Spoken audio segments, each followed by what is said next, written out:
राधे राधे सभी भक्तों को। अ, बहुत से लोगों का ये कहना है कि लड्डू गोपाल जी जो है हमारे, जिनकी हम पूजा करते हैं, तो वो प्रकट कैसे हुए, उनकी स्थापना कैसे हुई। तो आज उसी विषय पर मेरी ये वीडियो है। तो जो भक्त इच्छुक हैं कि लड्डू गोपाल कैसे प्रकट हुए, हम लड्डू गोपाल की पूजा क्यों करने लगे, कैसे करने लगे, तो ये वीडियो वो भक्त ज़रूर देखें। एक प्राचीन समय की बात है ये। प्राचीन समय में एक गांव में एक पंडित जी रहा करते थे, और वो पंडित जी कथा भागवत घर घर जाकर करते थे और अपना गुजारा उसी, जो उनको भिक्षा मिलती थी, जो उनको दान मिलता था, उसी से वो अपना गुजारा करते थे। और वो जो है भक्त बहुत ज़्यादा थे कृष्ण भगवान के। उनके यहाँ एक ऐसे ही फ़ोटो थी फटी फूटी, उसमें जो है चित्र बना हुआ था कृष्ण भगवान का। वो उन्हीं की पूजा दिल से अपने बहुत ही भाव से पूजा करते थे, और उनको जो भी उनका भोग बनता था उनको भोग ग्रहण करवाते थे, सुबह शाम दोपहर। तो एक दिन गांव वालों ने उनको जो है पंडित जी को कथा के लिए भागवत के लिए बोला कि आपको जो है 7 दिन हमारे यहाँ आकर भागवत कहनी है, और ये जो है भागवत आपकी पूरे दिन चलेगी।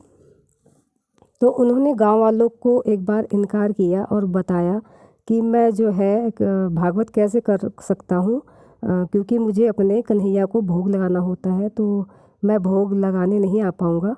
तो उन्होंने इस बात से इनकार किया। फिर भी गांव वालों ने बहुत उनसे बोला, क्योंकि वो भागवत कथा बहुत अच्छी बोलते थे, तो बहुत ज़्यादा ही उनके पीछे पड़े, उनको प्रेशर दिया। तब जो है पंडित जी थोड़ा माने कि चलो ठीक है, मेरा एक पोता है 5 साल का, तो मैं भोग जो है बना के जाऊंगा, तो वो मेरे कन्हैया को भोग लगा दिया करेगा। और फिर दूसरे दिन से भागवत कथा शुरू हुई, और पंडित जी ने उनके घर में बस उनका एक 5 साल का पोता और पंडित जी रहते थे। तो पंडित जी ने भोग बनाया और सुबह अपने पोते से बोला, जो जो कि बस केवल 5 साल का था, कि पुत्र मैं जा रहा हूँ भागवत कथा सुनाने, और ये भोग जो है मैंने बना के रखा है, और तुम जो है भोग का टाइम जब होगा दोपहर को 12 बजे, तुम जो है हमारे कन्हैया का भोग करा देना, और अच्छे से भोग खिला के उनको खुद भोग ग्रहण कर लेना, मतलब तुम भी खाना खा लेना। ये कह के पंडित जी चले गए। अब जो है बालक भोग का टाइम हुआ, तो उसने बोला, आओ प्रभु भोग ग्रहण करो। तो वो तो बालक बुद्धि, उसे क्या पता कि हमें बस, मतलब उसे क्या पता भोग लगाना है, उसके बाद भोग ग्रहण करना है। अब वो बोला कि आओ प्रभु भोग ग्रहण करो, और भोग जो है ख़त्म, मतलब खाया नहीं किसी ने, भोग जो है ख़त्म नहीं हुआ। तो वो ज़ोर ज़ोर से रोने लगा, वो बालक, कि अब जो है इन्होंने, प्रभु ने जो है भोग जो है ग्रहण नहीं किया, अब मेरे बाबा आएंगे और मुझे बहुत गुस्सा होंगे, अब मैं क्या करूँ। वो बहुत तेज तेज रोने लगा।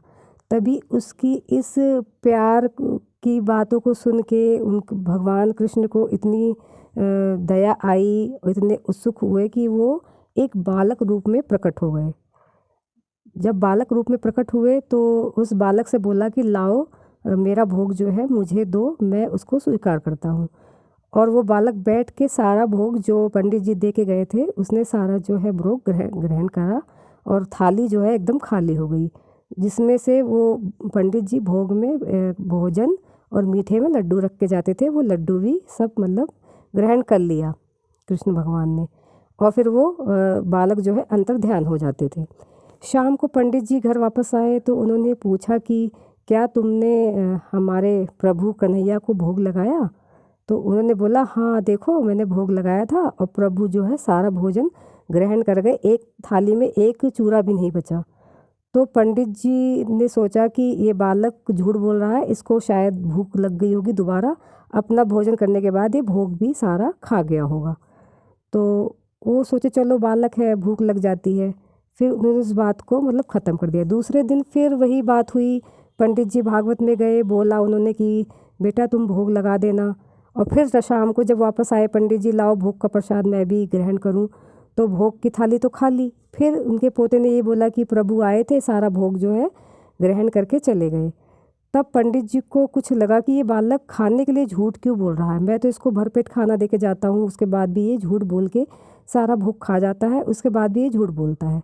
फिर एक दिन भागवत आधी बीच में ही कथा छोड़ के पंडित जी आ गए भोग के टाइम पे और दरवाजे के पीछे खड़े हो गए और भोग का टाइम हुआ। फिर बालक ने बोला, आओ प्रभु भोग ग्रहण करो।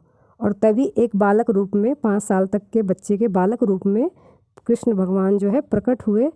और जैसे ही प्रकट हुए उन्होंने जैसे ही हाथ में लड्डू उठाया खाने के लिए, और वो इस तरीके से बैठ के खाते थे जैसे हमारे लड्डू गोपाल की प्रतिमा है, आप लोगों ने देखी होगी, एक घुटने के बल बैठ के और एक हाथ में लड्डू। वो बालक रूप ऐसे ही रोज आके भोग जो है ग्रहण करते थे। और पंडित जी ने उन्हीं अवस्था में देखा और आके उनके चरणों में गिर पड़े और फूट फूट कर रोने लगे।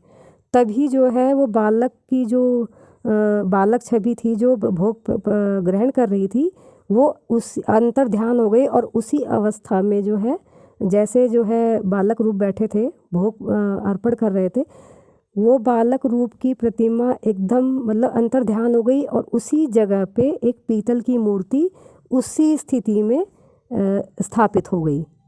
तो उस दिन से इस हम उन लड्डू गोपाल की सेवा करते हैं।